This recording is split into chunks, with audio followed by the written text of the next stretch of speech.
a popsicle stick. I don't know if you can hear that. Yeah, from Chase from a popsicle stick. Paige eats like 4 popsicles a day. We'll get started in just a couple minutes. I can see that people are coming in. So hello to everyone who's here. How are you doing? Do you guys have good jokes? Are you guys joke people? Yeah. I want to be. I'm not there yet. You know, like the beginning of class, telling a good joke is like such a skill set that I'm like, I don't have it. I just know them because Paige eats popsicle. Like popsicle is like the base of their food pyramid. And popsicle sticks have good jokes on them. Like, how do you console an astronaut's child? I don't know. You rock it. Ah. Really good one. They're good. Good. Wait, Chase. Yeah. Claire really enjoys popsicle stick jokes, and For real? Yeah, Chase gets like boxes of popsicles to read me the joke. Love. I love this. This is an important simpanico that you and Paige share. Totally. Maybe we'll go ahead and get started. There are a bunch of people here, so thank you to everyone. It's really wild to know of all of your presences, but not to be able to see you. Hello, my name is Claire Schwartz, and I am the poetry editor of Jewish Currents. I'm really excited to have this opportunity to gather in celebration of the Jewish Currents Winter Gift Provisions, a book that I co-edited with my colleague Nathan Goldman. The book Provisions collects a column by that name that ran bi-weekly from April to July of 2020. We conceptualized Provisions last March when it was becoming evident that COVID-19 was a crisis that would widely reorganize daily life. In those terrifying early weeks of the global pandemic, I felt at once aware of my own isolation and attuned to the ways that the failures of our togetherness brought us here. In every installment of the column, 3 people each shared one poem they were holding close.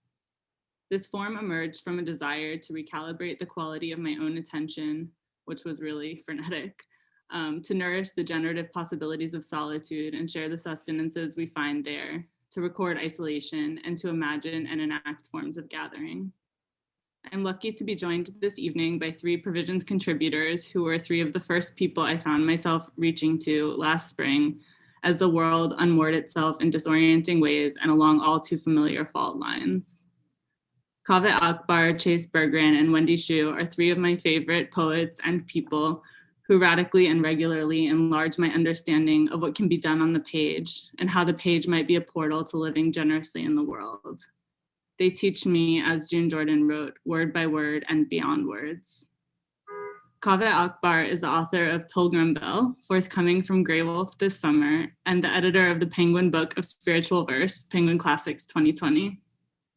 Chase Berggren is a trans woman poet. She's the author of Red, Birds LLC 2018. Her work has appeared in American Poetry Review, Poetry Magazine, Academy of American Poets Poem a Day, and elsewhere. Wendy Xu's most recent book is Phrases, named one of the 10 best poetry books of 2017 by the New York Times Book Review. A new book of poetry, The Past, will be published in September 2021 by Wesleyan. She lives in Brooklyn. Just a few logistical notes and then we'll jump in. Yeah, yay. This event is being recorded, so if you miss part of it or you want to go back or if you want to access with closed captioning, you can find that on the Jewish Currents YouTube channel where it's also being live streamed. We'll have a brief Q&A toward the end of the webinar, so if you're listening, if any of the questions come up that you're wanting to ask Kaveh, Chase, and Wendy, please just put them in the Q&A box at the bottom of Zoom and we'll get to as many of those as we're able. Finally, thank you to Dave Cleon for sharing his webinar expertise and to Cynthia Friedman, who is presiding tonight over the tech and without whom Jewish Currents would probably be a bullet journal. And thank you especially to all of you for being here. I know there's many demands on everyone's time and it really means a lot that you've offered part of your Wednesday evening to this gathering. So we'll have an evening bracketed by poems, first from Provisions and finally the poet's own work. And between we'll have a discussion and a brief Q&A. So Kaveh, Chase, and Wendy, I would love if we could begin by each of you reading the poem you wrote about in your Provisions column and just saying a few words about what that poem means for you. Kaveh, maybe we'll start with you if that works. Sure. Yeah. Okay. Thank you so much, Claire, for assembling this super team of heroes of mine. And thank you, Cynthia, who's like adjusting the tubes and pipes behind the scenes so that we can all see and hear each other. And thank you all, like Claire said, for coming to hang out to listen to people talk about poetry on a Wednesday night. The days of the week have sort of lost their materiality, but yeah, I'm excited to be here with three of my favorite poets as well, and favorite people too, which is a cool thing, and those things don't always line up, but in this instance they do, and so this is lucky. I when Claire asked me to write something for this space, I responded honestly that that I have not been spending a lot of time in modern poetry or contemporary poetry in quarantine, but that I've been sort of like hiding out in antiquity. And one of the cool things that I found in that space is these ancient poets speaking exactly to the present in ways that I could have, that feel truly like just bizarre and uncanny. And so this poet that I'll be sharing with you is kind of demonstrative of that for me, demonstrative of that phenomenon. Her name is Enheduanna, Enheduanna. She was from the city-state of the Sumerian city-state of the daughter of King Sargon. Some of you maybe have seen that. She lived in 2300 BC, so roughly 43 centuries ago. She's the earliest named known single author in our species' literature.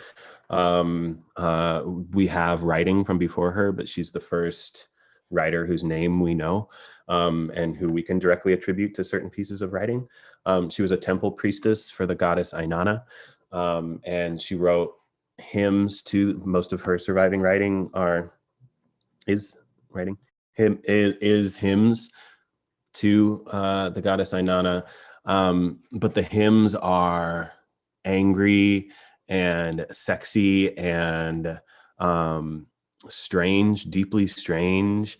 It's like Hopkins and Sappho are all in there, and like a little bit of like pause. It's nuts. It's nuts how good it is, considering how old it is. And I think that one of the reasons that she slept on is so many of the translations that are available of her come to us from like archaeologists and anthropologists, right? Who are working from the cuneiform to just literally try to like translate the what we would call trot, the like just raw, like this word literally means this, right? And then they kind of stop there. But the translation that I'll be reading is from Jane Hirshfield's. This is like one of my Desert Island books. And if after you buy Chase's and Wendy's books and Claire's chapbook from Button Poetry, you should all go out and buy Women in Praise of the Sacred by Jane Hirshfield. But anyways, Jane does translations from the anthropological translations of the cuneiform into sort of like lyric contemporary English, and it's extraordinary. So anyways, all this to say, I'm going to read, this is an entire like suite of hymns, and so I'm just going to read a short little excerpt from Enheduanna, and then I'll cede the floor to my betters. Again, this is from Enheduanna's Hymn to Inanna.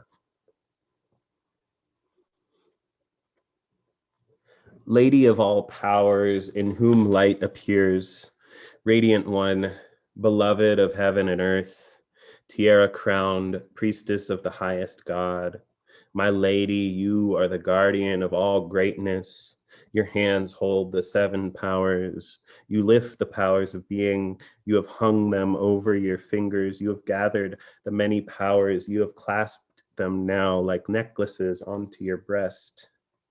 Like a dragon, you poisoned the land. When you roared at the earth in your thunder, nothing green could live. A flood fell from the mountain. You, Ainana, foremost in heaven and earth, lady riding a beast, you rained fire on the heads of men, taking your power from the highest, following the commands of the highest, lady of all the great rights, who can understand all that is yours?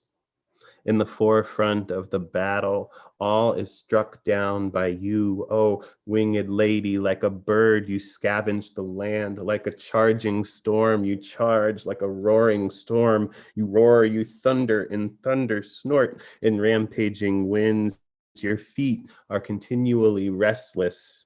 Carrying your harp of sighs, you breathe out the music of mourning. It was in your service that I first entered the holy temple. I and Hedwana, the highest priestess, I carried your ritual basket. I chanted your praise. Now I have been cast out to the place of lepers. Day comes and the brightness is hidden all around me. Shadows cover the light, drape it in sandstorms. My beautiful mouth knows only confusion. Even my sex is dust.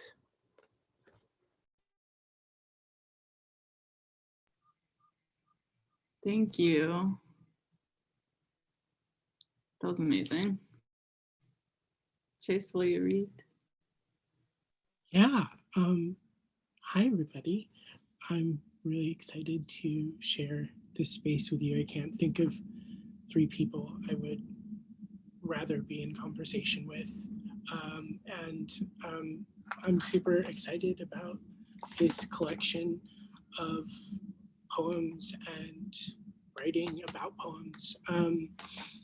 So the poem that I wrote about for Provisions is Mary Karr's The Voice of God. And when the pandemic was beginning to really sort of shape everything, not just in my like practical life, but my intellectual life, my mental life, I found myself like really having a hard time connecting with a lot of the kinds of poetry that I'm usually really drawn to. Work that like really challenges me, work that really confuses me in exciting and uncomfortable ways. And I found myself needing something more solid, a sturdier kind of poetry to hold me in a different kind of way when I felt like my brain wasn't working the way I wanted it to, the gears weren't turning. And this poem, Mary's, is a poem that Kaveh introduced me to a long time ago. And it's one that I have like literally carried in my wallet. Like it's a talismanic poem for me. It's something that I use to like remind myself over and over again. And so I'll just read it.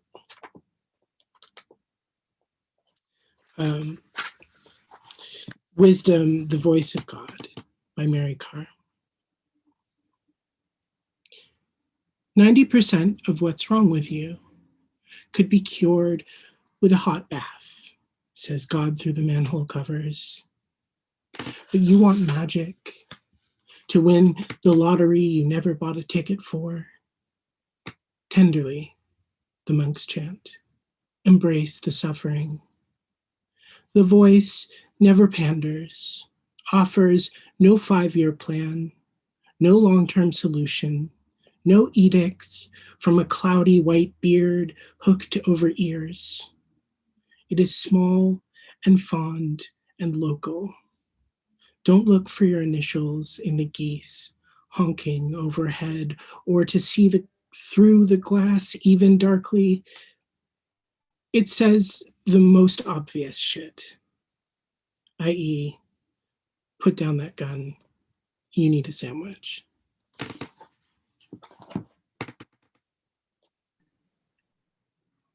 Thank you, Wendy. So good.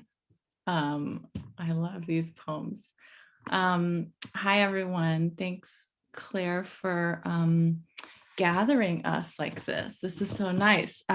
Also, Chase, I just wrote talismanic on this paper with 5 exclamation marks. I love that you said that word. So the poem that I chose for provisions is actually it's just 4 lines. So I'll say a couple things. I'll tell you a story about it really quick and then I'll read it. When I was asked to think of a poem that the phrasing was holding close, right?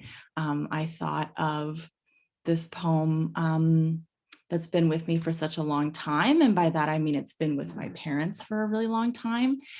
So my parents went to grade school together. That's where their like love story starts.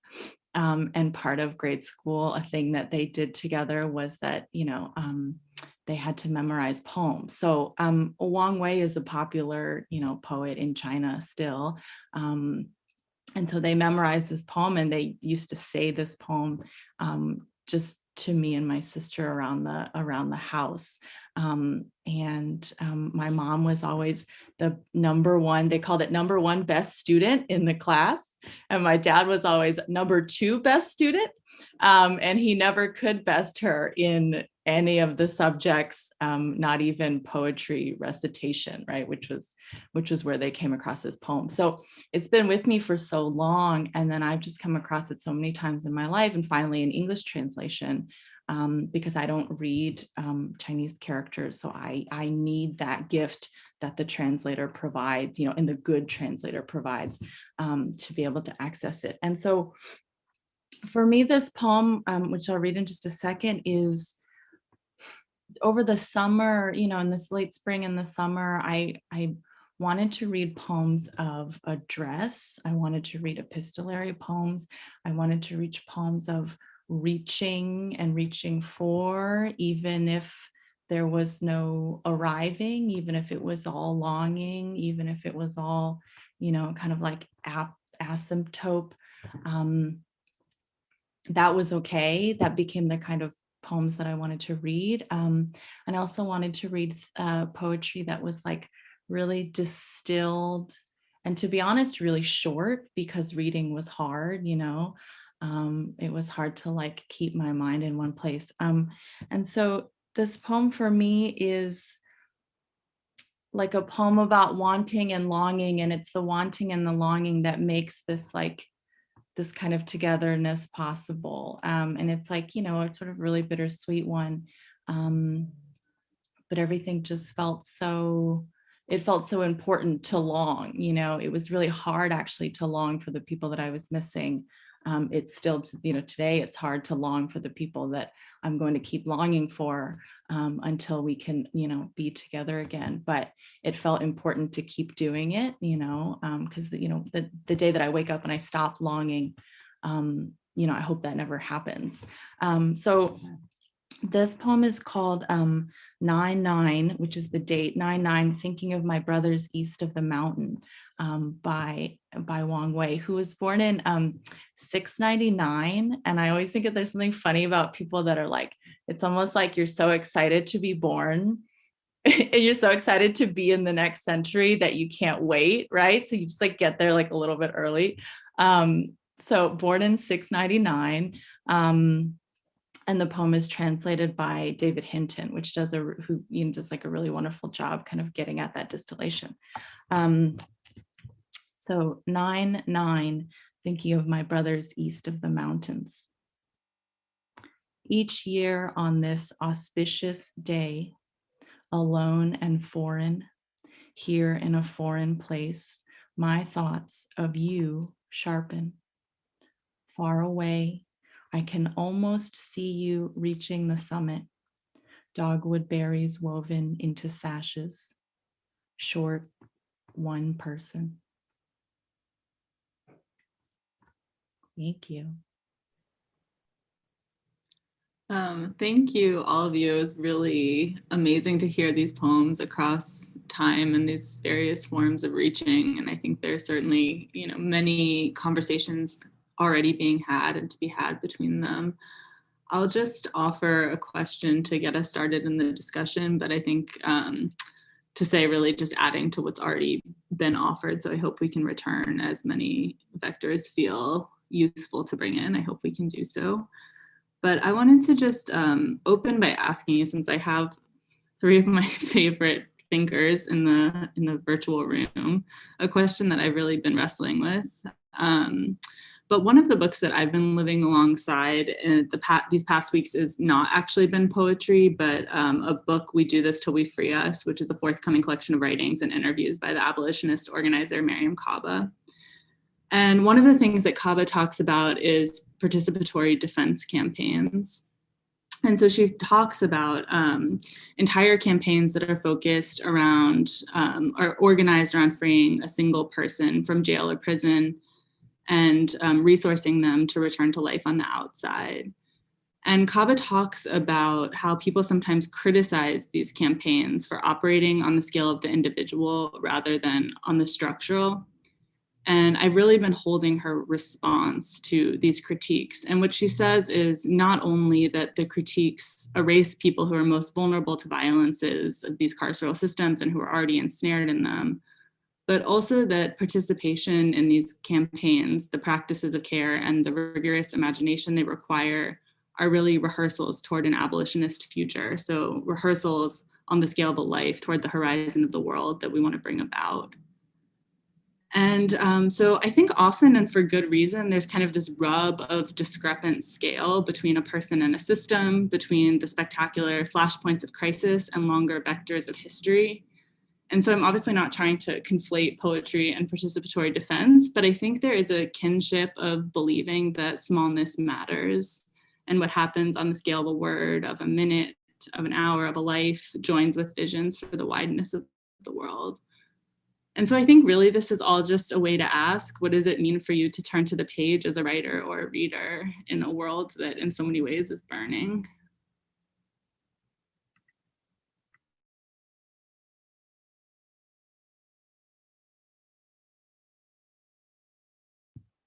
I think, Claire, maybe I can volunteer that the silence, I think, is just a testament to that question. At least it is for me. I feel like I'm really just I'm taking a minute to sit with what you're saying. I don't know, maybe, I mean, I can volunteer like an early thought that comes to mind, and I wonder, I'm really interested in what comes up for other folks. I guess when I hear you talk about that, I think, yeah, it helps me think a lot about kind of like how an experience, or maybe my experience of I'm going to say a particular, helps me understand a whole or a system or a institution or blah, blah, blah, blah. I feel like I need that experience of the particular as like I don't know, as like a place I go to practice or something. And these are just like, I mean, I feel like these are like half formed, but that's what comes up for me is like in time. So I'm going to use like a phrase, and maybe this is what I mean, right? I just reach for the phrase in times like this.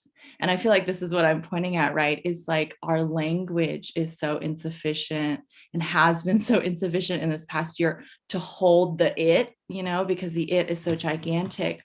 Whereas just like you're saying, I mean, when I go to the page, at least I hope,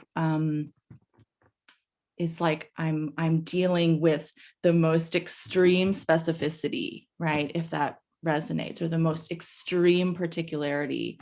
And that feels like generative and important to me. I don't know, I would love to, I'm going to stop there, but that's just like, your question is amazing also. I'm stewing on it.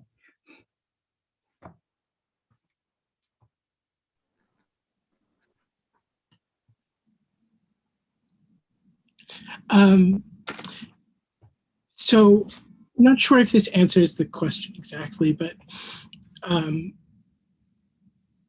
it makes me think, like sort of everything does, of the poet Paul Celan, who I am obsessed with, and who was a Holocaust survivor and a person who had great experience with huge things happening, with catastrophe, crisis, personal and familial and interpersonal and world scale,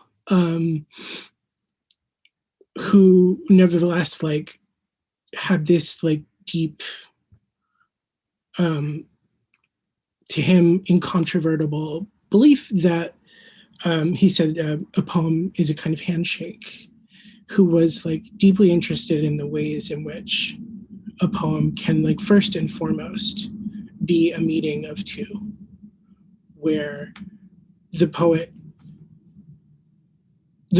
itself is attempting to reach across like all of the wide divides between people and ideologies and whatever, and is a thing asking to be held in like this small and intimate, like deeply intimate, like at the level of the atom intimate,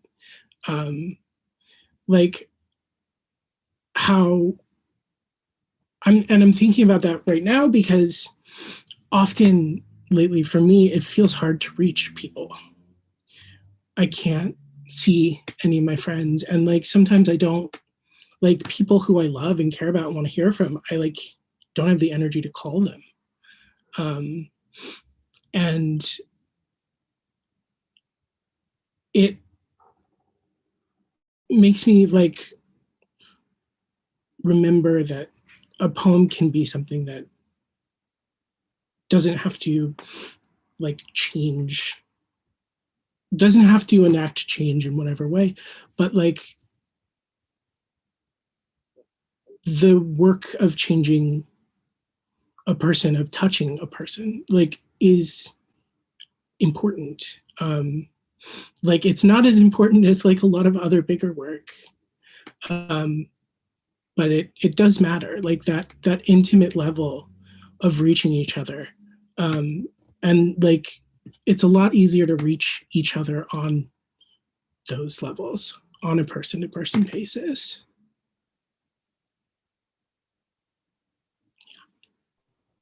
Yeah, these are such, I can't improve upon anything that any of the three of you have said, including your question, Claire, which is sort of a koan to sit with in and of itself. I wrote down the thing that you said on the scale of the life toward the horizon of history, because a word that Wendy, I think, usefully introduced to the conversation earlier was like asymptotic, right? And like the way that so much of the work, or maybe, am I making that up? Did I just, maybe, I don't know. And I think that sort of like horizontal work is like everything, all of the actual labor that I'm interested in doing on the planet Earth kind of works that way. Like the horizon of like rigorous compassion, or the horizon of rigorous honesty, or the horizon of, the goodness towards which I aspire. None of these are destinations, right? But it is the sort of, like the horizon, you march towards it forever and you never actually get there, right? But I think it's the marching that sort of makes God love you, or makes, you safe, or keeps you from moving through the world and harming it as you move, right? I think that, I mean, on the scale of the life toward the horizon of history is like the whole project of, I don't want to speak in like sweeping generalizations, but that seems like everything, in that we're doing as like language artists, right? And it's been brought up, like we are working in a technology, the English language, that was invented. It is literally a man-made technology, and it was invented by literal captors, right?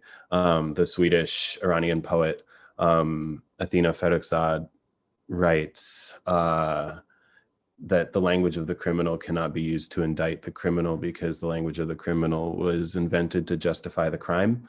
And which, you know, is sort of a sister idea to Lord's notion of not being able to dismantle the master's house using the master's tool, right? And yet here we all are talking about how to do exactly that, right? Talking about how to illuminate individual humanity to an empire, to a carceral system that willfully and deliberately seeks to obfuscate that humanity.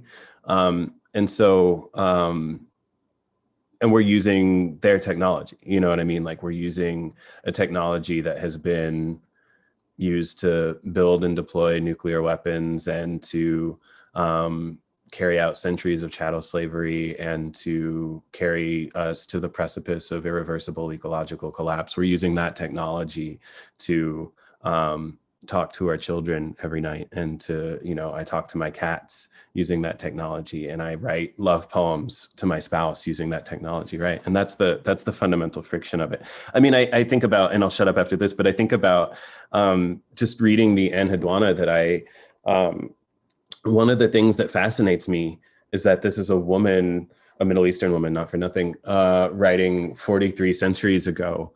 And it's just eerily prescient, you know, like the when she says, like a dragon, you poisoned the land, when you roared at the earth, in your thunder, nothing green could live. She's talking about the goddess Inanna, but she could be talking about Monsanto. You know what I mean? She could be talking about microbeads, you know? She was we don't know a lot about her biographically, but we know that when her father, King Sargon, died, her brother took over and for a time she was exiled, you know, like Ovid or whatever, but she was brought back. And some of her poems, including a lot of her hymn to Inanna, were written during her time of exile, right? And she writes about exile, right?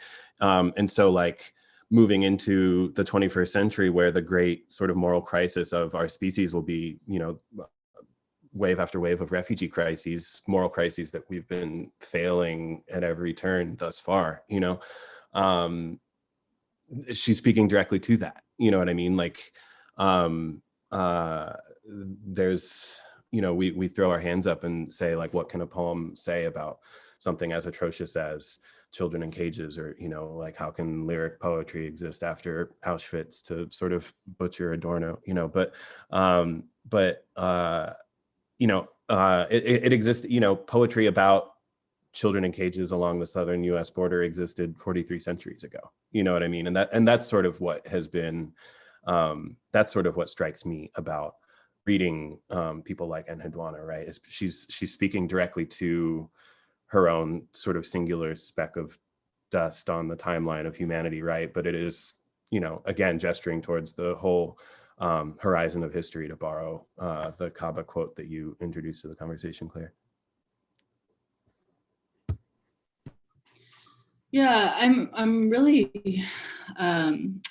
appreciating all of the ways, really, that you've each kind of reconfigured any sort of like teleological idea of history. Chase talking about the encounter between two people, and when you were talking about the handshake that way, I've never thought about it that way, even though that's a quote that I've thought about a lot, or a moment from Salon.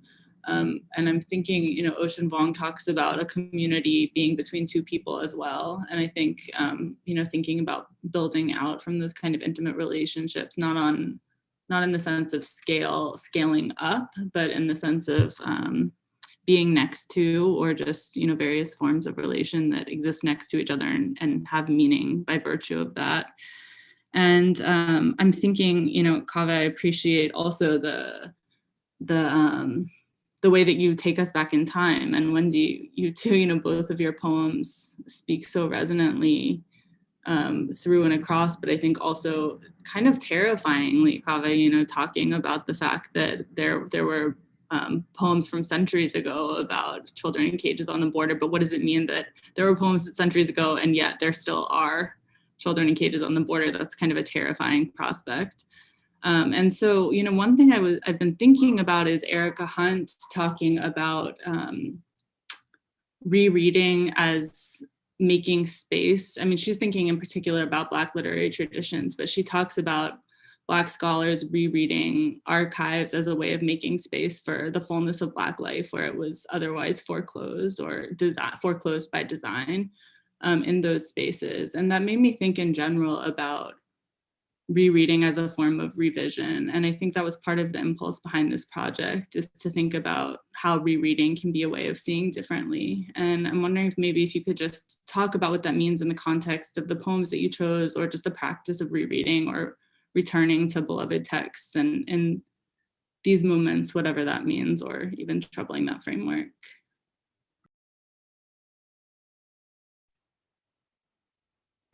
I don't want to do that thing where we force Wendy to go first every time, but I'm also conscious of not wanting to be like the man who like immediately leaps in and is like, I have a smart man thing to say, you know?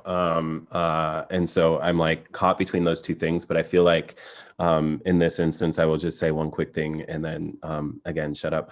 But I do think that, again, like, I don't mean to keep being like, everyone should be reading millennial old poetry, but I do think that there's a way in which I sense in myself at times, and certainly in the poets with whom I am privileged to get to work, I sense that there is a belief, however conscious it may be, that like the only poetry that can speak to our moment is poetry that is being written in our moment, right?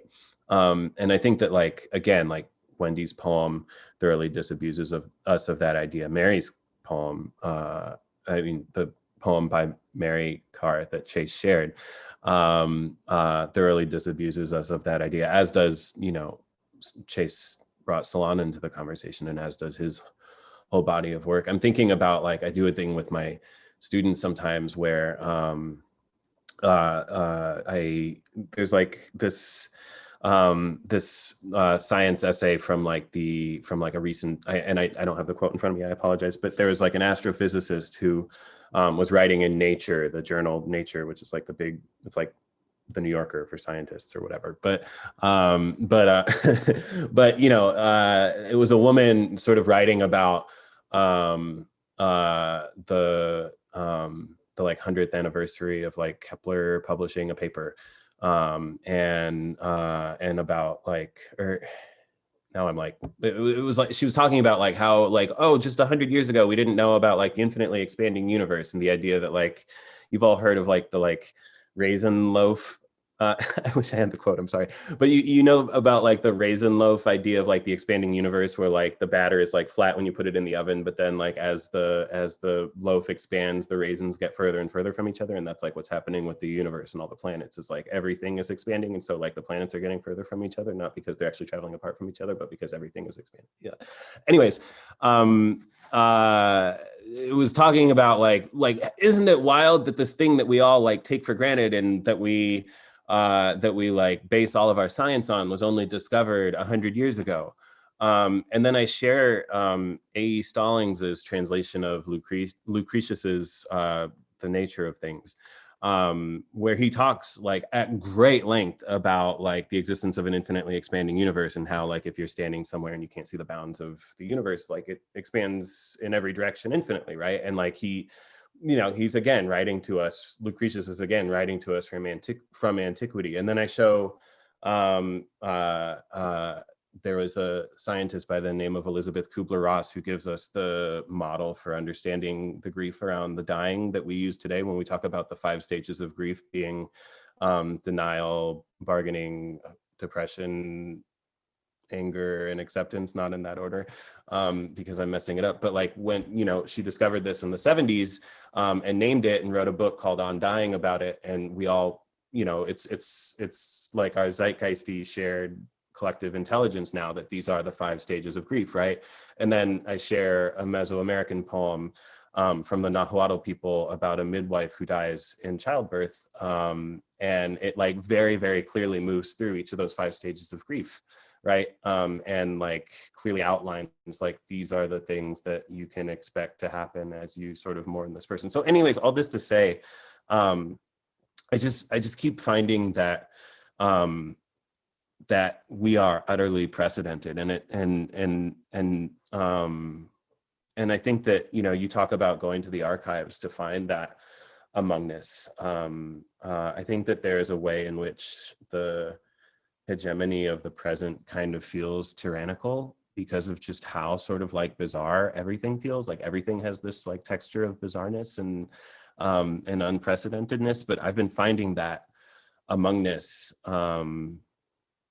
Yeah, I've just been finding that precedentedness that like my soul has been like reaching out for, not among you know, the people who are literally writing about the stuff that is literally happening to me in this second, right? You know, but in the people who wrote about just being humans. Yeah, I'll shut up. Yes. Yes, go ahead. So I love this question a lot as a person who like really, really likes to reread and like has like a sort of like a cache of like, I have a special section on my bookshelf for the books that I go back to. And I go back to them again and again and again.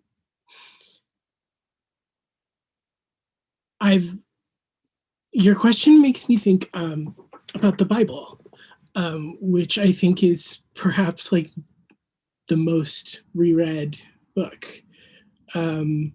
Like a priest or a rabbi, probably more like closely a rabbi, is like literally someone who spends their whole life reading and rereading and reading and rereading a book that people have spent their whole lives reading and rereading, like for millennia. Like each hoping to find like something new, like to be touched by language outward, like toward new sets of questions, like even a prayer itself is a rereading. Like it's something that we wear down, we memorize. It becomes like rote language that we turn back to as the case may be, like as we need it in different contexts for different reasons. The poetry that like I love the most, that is like poetry that has changed me. And when I return to it, I often return to it having changed. I'm thinking in particular about like a recent experience of rereading Raul Zorita, who's one of my favorite poets. And I came to Zorita when I was younger and in active addiction and like full of pain. Yeah, Kava just sent me a message that I have a Zorita tattoo that in Spanish means neither shame nor fear. But I came to this poet who, at the time, because I was in anguish, I read as a poet of anguish. I mean, Zorita experiences wild suffering, and he writes about it really, really beautifully. But recently, like a couple weeks ago, I was rereading Purgatorio, which is one of my favorite books in the planet, from the perspective of a person who has changed, a person who is in recovery in the midst of a pandemic, looking for different things and noticing different things. And all that anguish is still there, but I was reading Zorita and I had this experience of reading him as like, not a poet of anguish, but like a poet of supreme and like grasping faith, who is like desperately searching for, finding and asking questions of a God that he needs, um, and feels hurt by and is grateful for. Um, like turning toward something reliable, like Mary's poem, or Paul Celan, or Marina Tsvetaeva, or Aimé Césaire, these like poets who really feel like are in my bones. Like poets who I can pick up their books and encounter this work I've read many, many times, but the reading is different. The possibilities that are offered to me by this work have changed while still like remaining in a familiar terrain, which has been useful when I don't want new shit, when I feel so overwhelmed, and my brain feels like mush. It's nice to know that I can come back to what I know and have there be like an infinite universe. Yeah, Yeah. that really resonates with me, both what Kava and what Chase are saying. Maybe I would just add that, I mean, just like, I can't say it better, being a person who has changed, or being a person who can change, is magical. And that's why rereading is so magical. I had written down here too, though, that Claire, this question about rereading maybe connects to something that your very first question made me think about too, as we were talking, which is that I think it's also rereading, though, that for me, on top of doing all these things, rereading is also this practice that helps me, well, it helps me sort of like remember that the poem is also, so I'm going to say just a poem, and I don't mean that to denigrate the poem, right? What I mean is that it helps me not to, as a poet, it helps me also not to like fetishize the poem, romanticize the poem. And what I mean by that is like a poem can be like a companion to or a supplement to all kinds of other things, right? For example, other things are material aid, or other things are a march, or other things are burning down a police station, right? Like all those things are other things that are not the poem. And for me, I think it's really important as someone who's like, you know, I want to love the poem and I want to love the page, kind of like we've been talking about, for its, you know, for its reasons. And I don't want to confuse it with other things. Only those other things are those other things. And I also want, you know, I want to sort of have a life rich enough that, you know, that the poem can also just be a poem, you know, that it can be kind of, I think, in supplement to making other actions possible. But like something Kava was saying, right? You know, millennia ago, there is poetry about such extreme suffering that today people are still having to write poetry about that extreme suffering, right? Only the act of ending that suffering is the act that ends that suffering, right? That poem actually did not end it. And that to me is not depressing. It's actually like a really, it's everything that you're asking. I think Claire is like, that's the, maybe the richness of rereading for me, is that I am reminded also of the limits. And I just value that so much. That's just, for me, I think why it's such an important practice.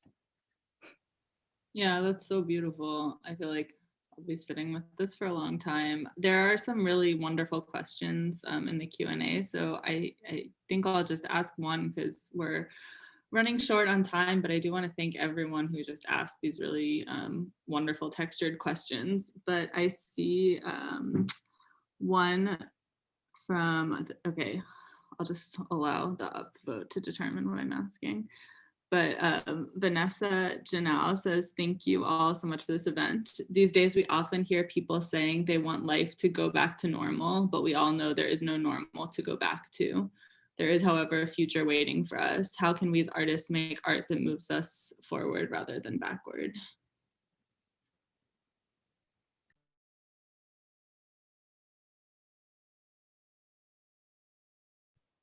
I came here to find out. I'm hoping that that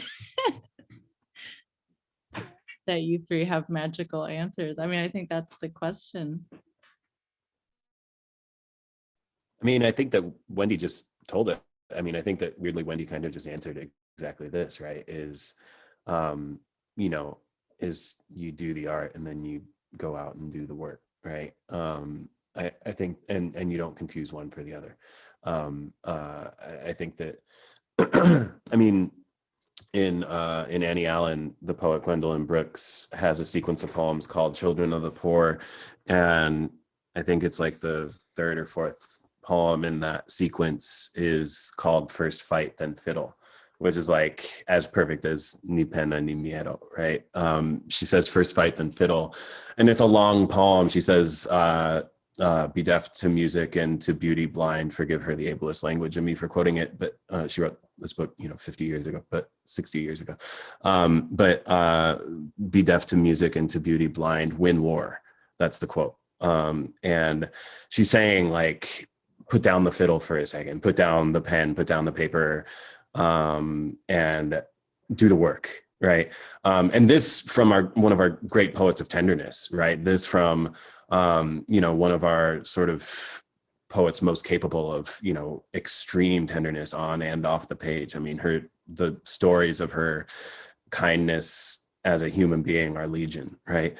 But when she says, first fight, then fiddle, right? She's talking about how marginalized people have for millennia had to clear space first in order to be able to make their art, right? It is not simply a process of like arranging aesthetics, right? Like they have to first circumvent the myriad institutional factors conspiring against their ability to make that art, right?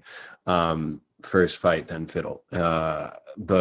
One of my favorite poets is the Iranian poet Farrukh Farrokhzad, who made a documentary in 1961 about a leper colony in northern Iran. And she makes this documentary, and I'm not going to go into a whole thing about it, but it catalyzes Iranian New Wave cinema, which very much, it's called Khane Siya Ast, The House is Black. And it like catalyzes Iranian New Wave cinema, which in turn influences like Truffaut and Godard, and inflects French New Wave cinema, which in turn inflects like all global art, right?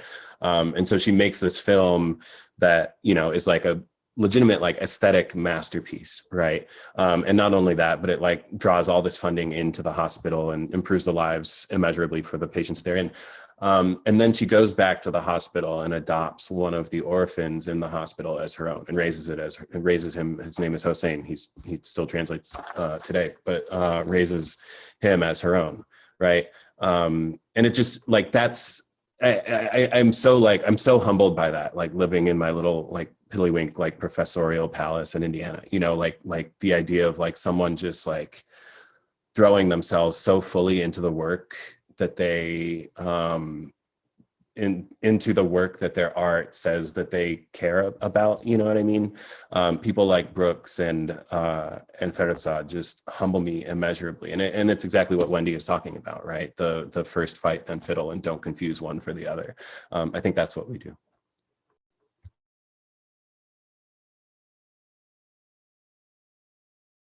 I love that, Kaveh. First fight, then fiddle. Yeah. I might add that one way for me in this art form to move forward has also been to mentor someone newer than you in this art form and just go from there. And if you yourself are new in the art form, there probably is someone newer even than you. You could be a middle school poet. That's cool. Good luck with middle school. You can talk to somebody, who's like a grade below you who writes poems. I mean, that to me has been the most rejuvenating and important part of my quote unquote capital P practice in the year 2020 was that I was still able to do that. I was still able to reach people newer, not younger, newer, than me in this art form. And we're all moving, we're all trying to move in the same direction. That feels like part of the answer for me too.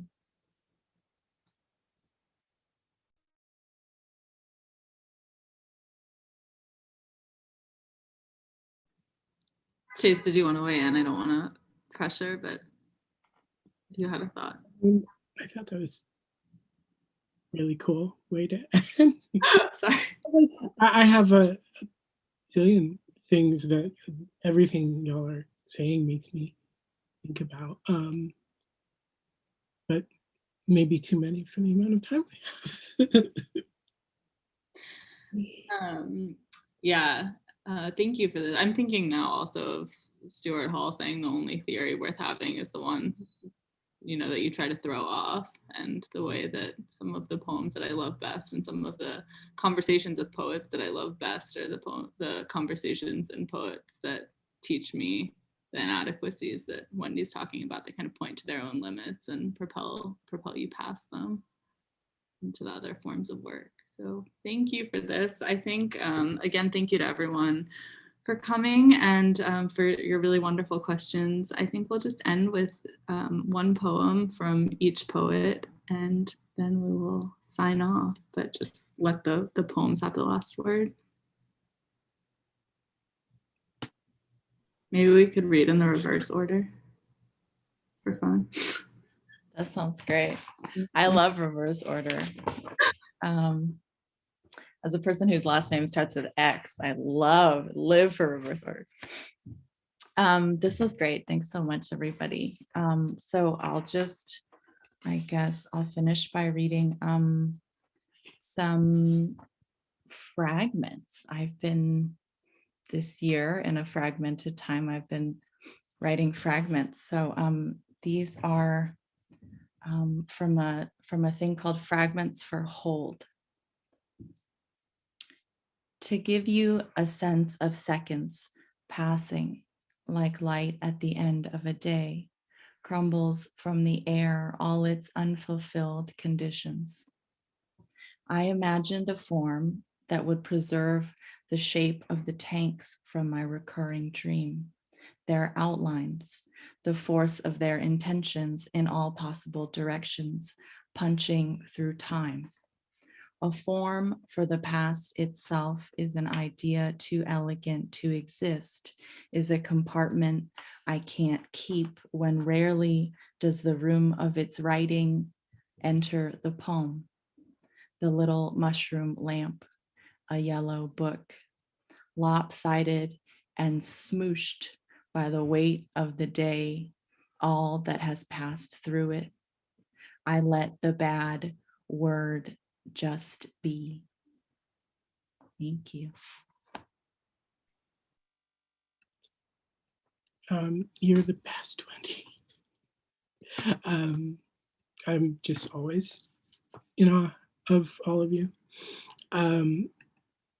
Here is a short little poem about feeling debased or disgusting. It's called Five of Swords, the High Priestess, the Tower.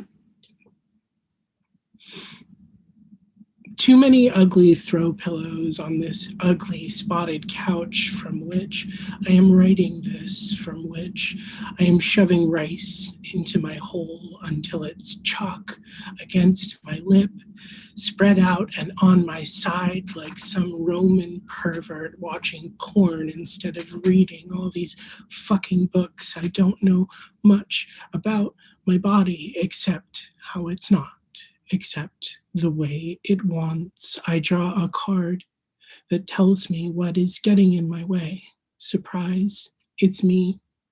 I draw a card that tells me a wise move might be keeping closed my mouth. I draw a card that tells me turn the crisis on its head and see what rises, smooth, out of ruined stone. shut up and follow that.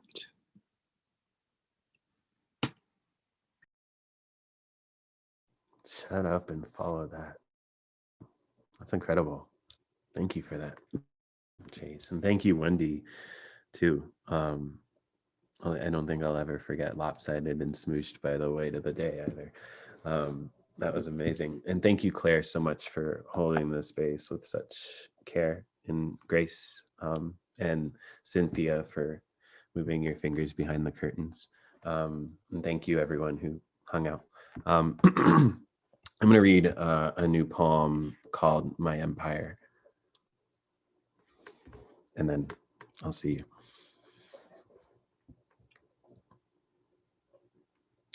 My empire made me happy because it was an empire and mine. I was too stupid to rage at anything. Babies cried at birth, it was said, because the devil pricked them as introduction to knowledge. I sat fingering my gilded frame, counting my grievances like toes. Here my mother, here my ring, here my sex, and here my king, all still there. Wrath is the desire to repay what you've suffered. Kneeling on coins before the minor deity in the mirror, clueless as a pearl. That the prophets arrived not to ease our suffering, but to experience it seems, can I say this, a waste? My empire made me happy, so I loved easily its citizens. Such loving a kind of birth, an introduction to pain. Whatever I learn makes me angry to have learned it. The new missiles can detect a fly's heartbeat atop a pile of rubble from 6,000 miles away. That flies have hearts, 104 cells big, that beat. And because of this knowing, a pile of rubble. The prophets came to participate in suffering as if to an amusement park, which makes our suffering the main attraction. In our brochure, a father's grief over his dead father, the thorn broken off in a hand. My empire made me happy because it was an empire, cruel, and the suffering wasn't my own.